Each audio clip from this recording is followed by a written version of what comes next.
नमस्कार, NB news में आपका स्वागत है। मैं हूं आपके साथ काव्या नौटियाल और आप देख रहे हैं राष्ट्र धर्म।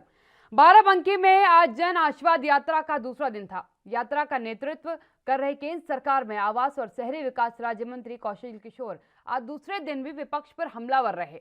सपा और बसपा और कांग्रेस पर जमकर निशाना साधा। उन्होंने कहा कि 2022 के विधानसभा चुनाव में भाजपा और ज्यादा सीटों के साथ सरकार बनाएगी, जबकि सपा, बसपा और कांग्रेस को पिछली बार से ज्यादा नुकसान होगा।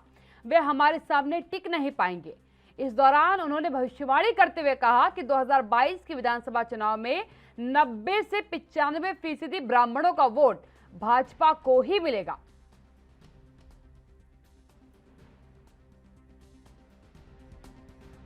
बाराबंकी जनपद में मिल चुका है।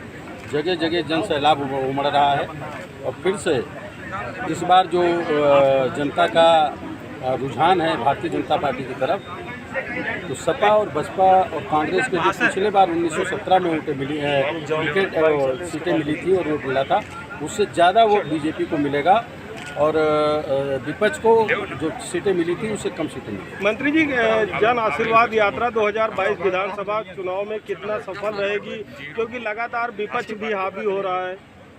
100 में 100% जो है हमको फ़ायदा मिलेगा और विपक्ष हावी नहीं हो रहा, केवल हल्ला मचा रहा है पार्लियामेंट में भी और सड़क पर भी। भाजपा से ब्राह्मण नाराज है, बीएसपी ब्राह्मण सम्मेलन कर रही है, इसका क्या असर पड़ेगा? कोई ब्राह्मण भाजपा से नाराज नहीं है। जो बीएसपी और सपा में पहले के कार्यकर्ता हैं वही लोग ये हल्ला मचाते हैं। 90% 95% ब्राह्मण का वोट बीजेपी के साथ। कल विधानसभा संसद के दौरान सपा कार्यकर्ताओं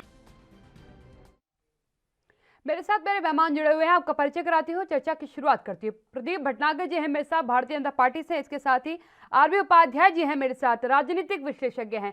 सबसे पहले प्रदीप भटनागर जी के पास जाऊंगी। भटनागर जी, क्या कारण है कि अब घोषणा करनी पड़ रही है कि 90 से 95% ब्राह्मण जो हैं वो भाजपा को ही वोट देंगे? देखिए, ये घोषणा तो मैं नहीं कहूंगा इसे, ये तो एक पत्रकार वार्ता में पत्रकारों का सवाल का जवाब है। क्योंकि पत्रकार वार्ता में माननीय मंत्री से अगर जो पत्रकार वार्ता हुई उसमें एक जवाब दिया कि देखिए, जो प्रदेश के अंदर जितने भी विभिन्न पार्टियां हैं जो इस तरह वो सम्मेलन में कर रही है, जातिगत सम्मेलन कर रही है, उसको एक बात को लेकर जवाब दिया गया है कि ऐसा कुछ नहीं है। भारतीय जनता पार्टी के साथ जितना सब उत्तर प्रदेश का ब्राह्मण है, चाहे वो कोई वर्ग है, सारा जुड़ा हुआ है और ये चीज दर्शाया गया है। तभी इतनी बड़ी बात मंत्री जी ने, माननीय मंत्री उत्तर प्रदेश में खुद लोकसभा से आते हैं उत्तर प्रदेश की, और उन्होंने ये बात कही तो बहुत जिम्मेदारी तरीके से कही है। तो मतलब आप इस बयान को जो है समर्थन दे रहे हैं, मान रहे हैं कि 90 से 95% ब्राह्मण आपको वोट देंगे? हम तो कहेंगे 90 से 95% उत्तर प्रदेश की जनता वोट देगी भारतीय जनता पार्टी को। हाँ, चलिए, हम तो इसका समर्थन करते हैं जी। आरबी उपाध्याय जी, आप क्या कहेंगे? क्योंकि अब खुले तौर पर भाजपा को बोलना पड़ रहा है कि 90 से 95% वोटर जो हैं, ब्राह्मण वोटर जो हैं, वो हमारी तरफ होंगे। क्योंकि अभी तक तो ये कह रहे थे कि हम जातीय समीकरणों को मानते ही नहीं है, हम विकास के मुद्दे पर जो है चुनाव लड़ेंगे, लेकिन घूम फिर के वापस जातीय समीकरण पे ही बैठ गए। काव्या, विडंबना यही है। जी जी जी। इलेक्शन शुरू होता है तो विकास के नाम पर शुरू होता है, बहुत बड़े बड़े वादे किए जाते हैं, लेकिन अंततोगत्वा चाहे उत्तर प्रदेश हो या बिहार, इलेक्शन टिक जाता है जाकर जाति और धर्म पर। ऐसा क्या कारण है? माननीय भटनागर जी कह रहे थे या कौशल मंत्री जी कह रहे हैं कि भी 95% ब्राह्मण वोट करेगा। क्यों करेगा? क्या रीजन है ऐसा? कोई कारण बताएंगे भटनागर जी की ब्राह्मण वोट करेगी? एक भगवान परशुराम जयंती की छुट्टी होती थी, परशुराम जयंती की छुट्टी रद्द कर दी गई, तो देखिए ब्राह्मणों में एक परसेप्शन डेवलप हो गया कि जो सरकार है उत्तर प्रदेश में वो ब्राह्मण विरोधी सरकार, ऐसा कुछ परसेप्शन जमीन पर आप जाएंगे वो डेवलप हुआ। लेकिन काव्या, विकल्प नहीं है। अब देखिए ब्राह्मण कहाँ जाए? कोई बीएसपी के साथ ब्राह्मण ने जाके देखा है? समाजवादी पार्टी को भी वोट किया है ब्राह्मण ने। तो ब्राह्मण का वोट लेने के लिए ही ब्राह्मण याद आता है। मैं राष्ट्रीय परशुराम परिषद का मीडिया प्रभारी हूँ, मैं देखता हूँ एक्चुअल में एक ब्राह्मणों का ही एक संस्था है। तो ब्राह्मणों में जो परसेप्शन डेवलप हुआ है, सभी पॉलिटिकल पार्टियां चाहती हैं ब्राह्मण वोट करे, लेकिन ब्राह्मण के लिए करती क्या है? देखिए ब्राह्मण का बच्चा 90% ला के भी ना उसे एडमिशन मिलेगा, ना उसे नौकरी मिलेगी। बिल्कुल 40% लाने के बाद नौकरी मिल जाएगी, एडमिशन भी हो जाएगा। तो देखिए अत्याचार ये ब्राह्मण के ऊपर जो हो रहा है, तो देखिए ब्राह्मण ने कभी किसी का बुरा नहीं किया। ब्राह्मण सब वर्गों को साथ लेकर चलता है।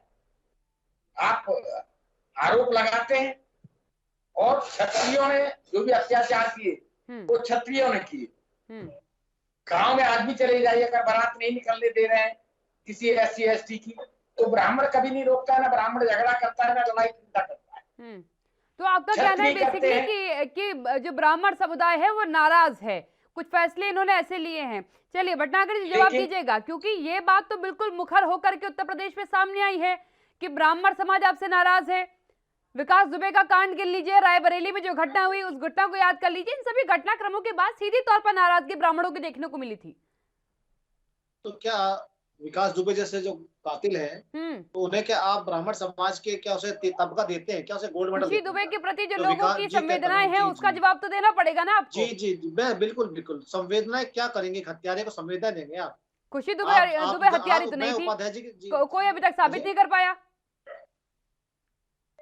आप विकास जी की बात, जो विकास की बात कर रहे हैं, जहाँ जितने पुलिस अधिकारी IPS अधिकारी तक मार दी गए, CO SSP मार दी गए, आप उसे तबका दे रहे हैं शाबाशी का? ऐसे हत्यारे को, चाहे ब्राह्मण हो, ठाकुर हो, कोई भी है, वो गोली का जवाब गोली से ही देना चाहिए। एक गोली का जवाब 10 से देना चाहिए, पहली चीज। दूसरी चीज देखिए, जैसे मैं उपाध्याय जी को सुन रहा, उपाध्याय जी थोड़ा सा आपको ये बताइए कि जब बहुजन समाज पार्टी की तरफ रुख करा था ब्राह्मणों ने उत्तर प्रदेश के, कैसा शोषण हुआ था, ये भी बोलना चाहिए आपको। और आपको ये भी बोलना चाहिए कि समाजवादी पार्टी ने भी ब्राह्मणों को कितना बेनिफिट फायदा उठाया, ये भी बोलना चाहिए। और आज से नहीं है भारतीय जनता पार्टी में ब्राह्मण या ठाकुर या जो अवैध समाज, जितने दलित बैकवर्ड, आज से नहीं है। जब से भारतीय जनता पार्टी के निर्माण और स्थापना हुई है, तब से सब तबका जुड़ा हुआ है। और हमें नहीं सिखाया जाता कि हम ब्राह्मण है क्या नहीं है। हमें केवल सिखाया जाता है कि आप प्रथम हिंदुस्तानी है, देश के नागरिक है, और आप भारतीय जनता पार्टी कार्यकर्ता हैं। सिखाया गया हम क्या है, क्या नहीं। 90-95% ब्राह्मण करेगा। उत्तर प्रदेश की यही विडंबना है कि भारतीय है तो भारतीय सारी जाति करते हैं। बिल्कुल। कभी अखिलेश यादव से पूछा है कि आप भगवान परशुराम के, आज तुम्हें याद आ रही है कि आप मंदिर बनाने जा रहे हो? आज बहन जी को याद आ रही है? भगवान से पहले कभी आपने पूछा, हम याद नहीं है? जब बहुजन समाज पार्टी में 1,55,000 तब तो आपने कोई आंदोलन नहीं करा। कहाँ पैदा हुए थे, बता सकते हैं? आप रिपीट करें। बिल्कुल बताऊंगा माननीय उपाध्याय जी। कहाँ पैदा हुए भगवान परशुराम?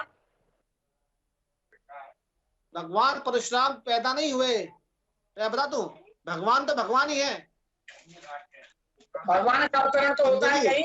अरे मंदिर ठीक है प्रदीप भटनागर जी, आपके वक्तव्य से अभी जो एक कंक्लूजन निकल के आया, आपने कहा कि ब्राह्मण कभी किसी के पास गए नहीं, ब्राह्मणों ने हमेशा भारतीय जनता पार्टी को चुना। तो क्या समझे कि भारतीय जनता पार्टी जागीर समझने लगी है ब्राह्मणों को अपना? क्योंकि आप सपा सम्मेलन कर रही है, बसपा सम्मेलन कर रही है, तो आप कह रहे हैं कि इनके सम्मेलनों में तो ब्राह्मण जाएंगे नहीं। ऐसा आपने अभी तक ब्राह्मण समुदाय को क्या दिया कि आपने एकदम से अधिकार जता दिया कि 90-95% हमें ही वोट देंगे? देखिए, पहले चीजें मैं बता दूं, उत्तर प्रदेश की जो जितने भाई बहन बच्चे बुजुर्ग जितने भी हैं, वो किसी की धरोहर नहीं है, वो वोटर हैं। और अपनी स्वेच्छा से वोट दें किसको देना है। तो ये गारंटी तो आप दे रहे हैं। भविष्यवाणी तो आपका राजनीतिक दल कर रहा है। भविष्यवाणी आपने थोड़ा भविष्यवाणी, सुनिए जी, मैं बता रहा हूँ, भविष्यवाणी नहीं कर रहा। मैं ये कहा गया है कि हमारे से ब्राह्मण वर्ग दूर नहीं है, पहले भी था और आज भी है, सबसे करीब है। ये तो कहा गया कि 90-95 का मतलब है कि सबसे करीब हमारे है। हमारी सरकार के 24 करोड़ जो प्रदेश के वासी है वो करीब है, चाहे बुजुर्ग हो, महिला हो, जो वर्ग का हो, वो करीब है। तो प्रदीप भटनागर जी, कोई व्यक्तिगत नहीं। भटनागर जी, जवाब ये होना चाहिए था उस समय कि हमें उत्तर प्रदेश की आबादी जो है 90 से 95% मात्र भाजपा को वोट करेगी, तो समझ में आता। 90 से 95% मात्र ब्राह्मणों का हमको वोट आ जाएगा, ये कहना कहीं ना कहीं सियासी समीकरण पे आप कह रहे हैं, तो जातीय समीकरण आप साधने का प्रयास कर रहे हैं। रुक रही छोटे से ब्रेक के लिए, जल्द हाजिर होती हूँ।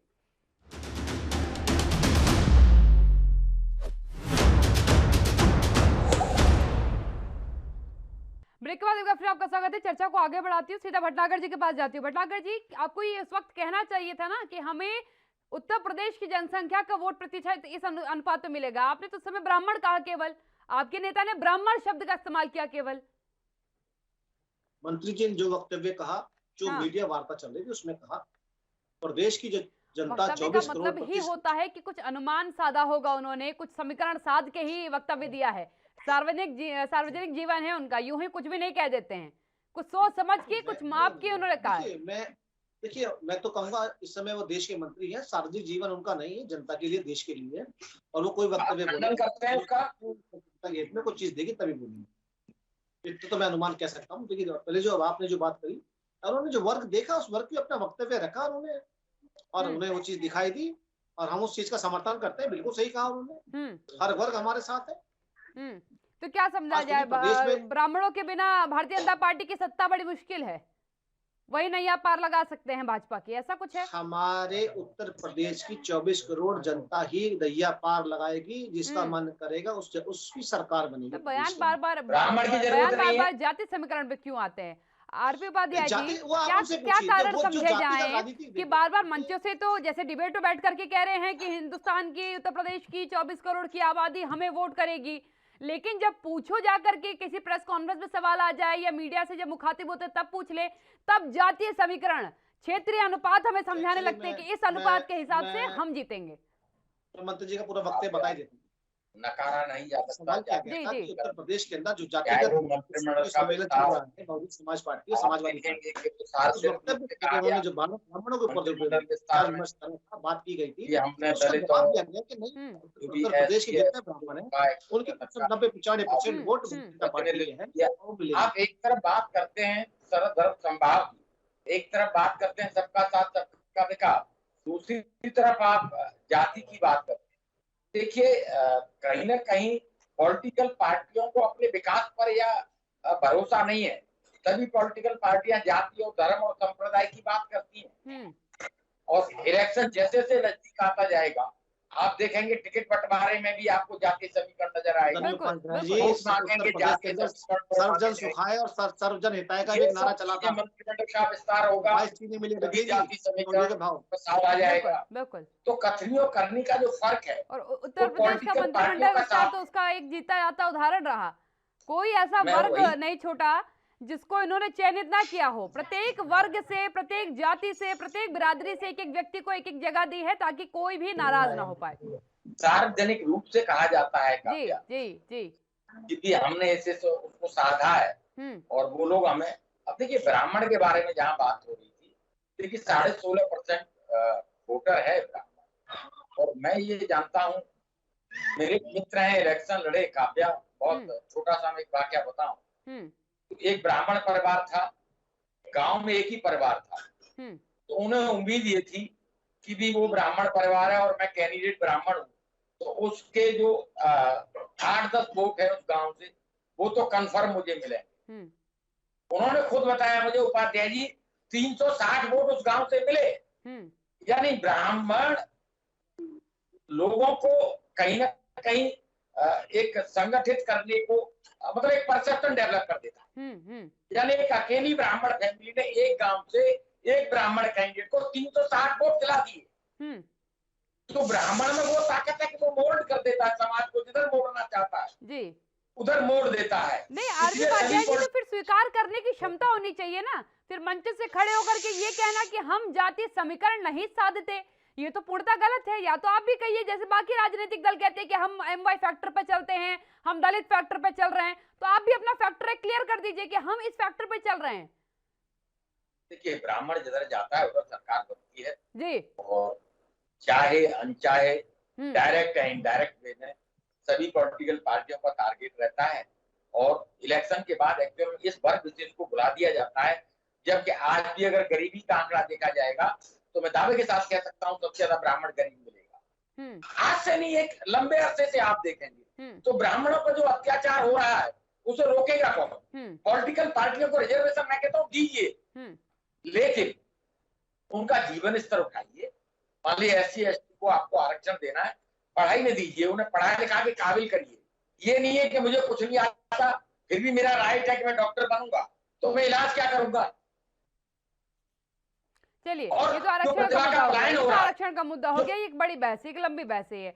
प्रदीप भटनागर जी, जी, ये सबसे बड़ा सवाल है क्योंकि आपके बड़े बड़े नेता मंचों से इस बात को कहते हैं कि हम जातीय समीकरण के आधार पर चुनाव नहीं लड़ते, विकास की नीतियों को जनता के सामने रखते हैं, विकास जो कार्य में किए हैं वो विकास कार्य रखते हैं और फिर वोट मांगते हैं। तो उस बीच अगर इस तरीके का बयान आएगा तो यकीनन सवाल खड़े होंगे कि क्यों आखिरकार अब जब 2022 का चुनाव सर पर है तब भारतीय जनता पार्टी को ये याद आ रहा है कि हमें ब्राह्मण समुदाय का ख्याल रखना है, ब्राह्मण समुदाय के बारे में बात करनी है, क्योंकि इससे पहले के घटनाक्रम तो ये बता रहे हैं कि ब्राह्मण समुदाय आपसे खासा नाराज हुआ, आप पर इवन ठाकुरवाद का आरोप लगाया गया और एक खुल करके सामने आया कि किस तरीके से ठाकुरवाद का आरोप आपकी सरकार पर लगा। ब्रेक ले रुक रही हूं, जल्द हाजिर होती हूँ।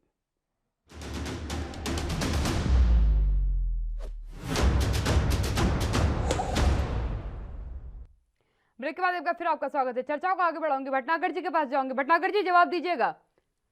ब्राह्मणों की बात आपने आप करी है, लेकिन ठाकुरवाद का आरोप आप पे जरूर लगा। ठीक है, आरोप प्रत्यारोप तो चलते रहते हैं, विपक्ष का काम है, हम उससे कोई आपत्ति नहीं, ना डरते। देखिए, मैं ब्राह्मणों के विषय में अभी आपको कई बार एक्सप्लेन कर चुका हूँ, हमारे मंत्री जी के बारे में कई बार एक्सप्लेन कर चुका हूँ। देखिए, हमें जातिगत राजनीति ना तो करी है भारतीय जनता पार्टी ने, ना सिखाई गई। हम तो हमारा जो सबका साथ, सबका विकास और सबका विश्वास, उस नीति हमारी जो है, उस नीति पे काम करना हमारा काम है। प्रथम देश के नागरिक, वो हमारे लिए बहुत सम्माननीय है और हमारा राजनीति का दृष्टिकोण यही है। और इस सिस्टम से करते थे, जो जातिगत राजनीति जिन्हें करनी है, हमने तो जातिगत वो राजनीति वो भी देखी कि मुसलमानों को और मुस्लिम को जितना साधने के लिए उन पार्टियों ने करा, हमने तो वो भी देखा है। किसी को हिंदुओं की याद नहीं है, हमने वो भी देखा है। आज हिंदू एकता, हिंदू यूनिटी हुई। आज 2014 के चुनाव लेके 17 का चुनाव और आगामी चुनाव जो देखा है, आज सारी पार्टियों को हिंदू याद आ रहा है, हर वर्ग याद आ रहा है हिंदुओं का। क्या आपने कभी इस पे गौर कराया आपने कि आज याद आ रहा है? यकीनन इस पे गौर किया गया है, लेकिन गौर आज इसलिए ज्यादा फरमाना पड़ गया क्योंकि अगर राजनीतिक दल जो आप बार बार दावे और वादे कर रहे थे, अगर उससे इतर आपके नेताओं के बयान आएंगे, वो भी केंद्रीय मंत्री के बयान आएंगे, तो सवाल तो उठेंगे कि क्यों आखिरकार आज आप विकास की नीति से इतर जातीय समीकरण पर बैठ गया करके। जिस तरह डिबेट में आप मुझे सवालात कर रही हैं, उसी तरीके से प्रेस वार्ता के अंदर जितना मीडिया कर्मियों ने उनसे सवालात करे मंत्री जी से, उन्होंने उस चीज का वक्तव्य का जवाब दिया। मैंने भी आपसे एक सवाल पूछा था, रुक जाइए प्रदीप भटनागर जी, आप भी मीडिया से मुखातिब है और मैंने आपसे ये सवाल पूछा था कि जातीय समीकरण पर आपका क्या विचार है, क्यों आप जातीय समीकरण पर आए? आपने कहा कि हम जातीय समीकरण पर नहीं चल रहे हैं, उत्तर प्रदेश की 24 करोड़ की जनसंख्या जिसको चुनेगी उसका बहुमत हमें मिलेगा, और मैं कह रहा हूँ कि उत्तर प्रदेश की 90 से 95% जनसंख्या हमें वोट देगी। ये जवाब तब भी हो सकता था, हमारे विकास कार्यों के आधार पर वोट देगी, ये जवाब तब भी हो सकता था। 90 से 95% हिंदू वोटर हमारे हैं, ये कहने के बाद अगर आप ये कह रहे हैं कि जातीय समीकरण आप नहीं साध रहे हैं, तो फिर ये तो बिल्कुल बेबुनियाद बात हो गई। नहीं, अगर हिंदू वोटर कहते हैं उसमें क्या क्या आपत्ति है तो है। हमें पता है भारतीय जनता पार्टी को मुस्लिम वोट नहीं देता है, ओपनली सबको पता है। मैं अभी भी आपके माध्यम से खुल के बोल रहा हूँ। अगर हिंदू वोटर जिस वर्ग का है, जिस बिरादरी का, जात का है, अगर वो देता है, उसका की दिक्कत है? उसे दिखता है कि भाई कोई नाम लेवा संरक्षण देने वाला है, उसमें क्या की दिक्कत है? सबको एक कपड़ा चाहिए होता है। मैं स्पेशल वर्ग की क्यों बात करूँ? जब मुस्लिम वर्ग समाजवादी पार्टी की तरफ झुक के देख सकता है, मुस्लिम वर्ग बहुजन समाज पार्टी की झुक के देख सकता है, दिल्ली में अरविंद केजरीवाल झुक के देख सकता है, अगर हिंदू ने एक साथ अगर मिल के अगर बीजेपी की तरफ देख लिया, काय की बुराई है उसमें? भारतीय जनता पार्टी तो आज तक भेदभाव की राजनीति करी। ऐसा तो नहीं है कि सरहदपुर के अंदर विकास करा और शामली को छोड़ दिया हो, हापुड़ में करा हो, बुलंदशहर छोड़ दिया, उसके लिए सारा वर्ग हिंदू हो या मुसलमान। अब क्या कहेंगे, क्योंकि अब प्रदीप भटनागर जी ने खुल करके कहा है कि बिल्कुल यकीनन जब सबके सब जातीय समीकरण पर चल सकते हैं, कोई मुस्लिम फैक्टर पर चल सकता है, कोई दलित फैक्टर पर चल सकता है, तो अगर हमारे साथ भी हिंदू जुड़ जाते हैं तो कौन सी गलत बात है? देखिए, दुर्भाग्यपूर्ण है, मैं तो यही कहूँगा जी, जाति पर, धर्म पर, संप्रदाय पर दुर्भाग्यपूर्ण। तो उपाध्याय जी ये भी एक्सप्लेन करना किसके लिए दुर्भाग्यपूर्ण कहाँ रह जाए। एक तरफ हम राष्ट्र की बात करते हैं, राष्ट्रीयता की बात करते हैं, दूसरी तरफ हम जाति धर्म की बात करते हैं, लेकिन काव्या यथार्थ यही है कि लोग जाति के नाम पर वोट करते हैं, जाति के नाम पर टिकट मिलते हैं, और जिस जाति का कैंडिडेट होगा उस जाति के वोट की उम्मीद वो कैंडिडेट करता है, जनता भी उसी तरीके से वोट करती है। ये ट्रेंड देखने में आया है, इसीलिए लोग जाति की बात, धर्म की बात। अभी भट्टागर जी कह रहे थे कि वो मुस्लिम की बात, कोई दलित की बात करता है। ये सब चीजें कहीं ना कहीं बैन होनी चाहिए, कहीं ना कहीं संज्ञान लेना चाहिए, संविधान में इस तरह का प्रोविजन करना चाहिए। ये नहीं संविधान प्रोविजन नहीं है, लेकिन जो राजनीतिक लोग हैं अपने तरीके से उनको मोड़ लेते हैं। एक हमारे हिंदी में कहावत है, काव्या मीठा मीठा गा, कड़ुआ कड़ुआ थू। यानी जो जिस पॉलिटिकल पार्टी को सूट करता है वो उस तरीके से इलेक्शन लड़ती है। दूसरे पर आरोप लगाएगी कि भी उनका एमवाई फैक्टर है, तो हर एक का कोई ना कोई फैक्टर है और उसी फैक्टर पे इलेक्शन लड़ते हैं। और अब तो मैं देख रहा हूँ कि छोटी छोटी जातियों के भी राजभर है, वो राजभर अलग अपनी एक पार्टी बना रहे हैं।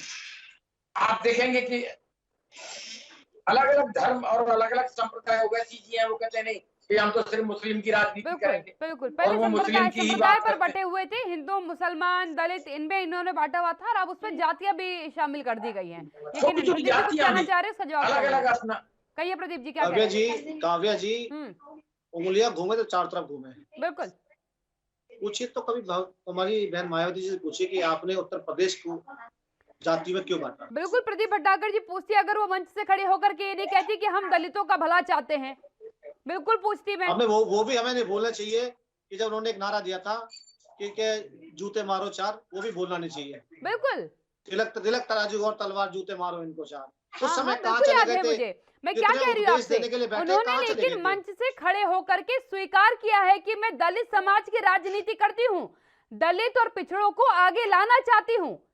तो ये भी समाजवादी पार्टी के नेताओं ने, वो ये नहीं कहती कि हम विकास कार्य पे कार्य कर रहे हैं कि हम भी जातिगत राजनीति, हम धर्मगत राजनीति करते हैं।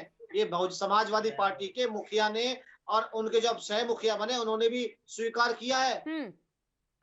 इससे भी मुंह नहीं मोड़ना चाहिए। बिल्कुल, बस आपने भी वही लागल आपने शुरू कर दी है, इतनी सी बात है। बिल्कुल, दोनों मेहमानों बहुत धन्यवाद मेरे साथ चर्चा में शामिल होने के लिए। एक बात जरूर क्लियर हो चुकी है कि एक ही धारा में सब बहने के लिए तैयार है, भले अलग अलग वादे दावे मंच से कर ले, लेकिन धारा सबकी है। यहाँ रुकेंगे छोटे से ब्रेक के लिए, जल्द हाजिर होते हैं।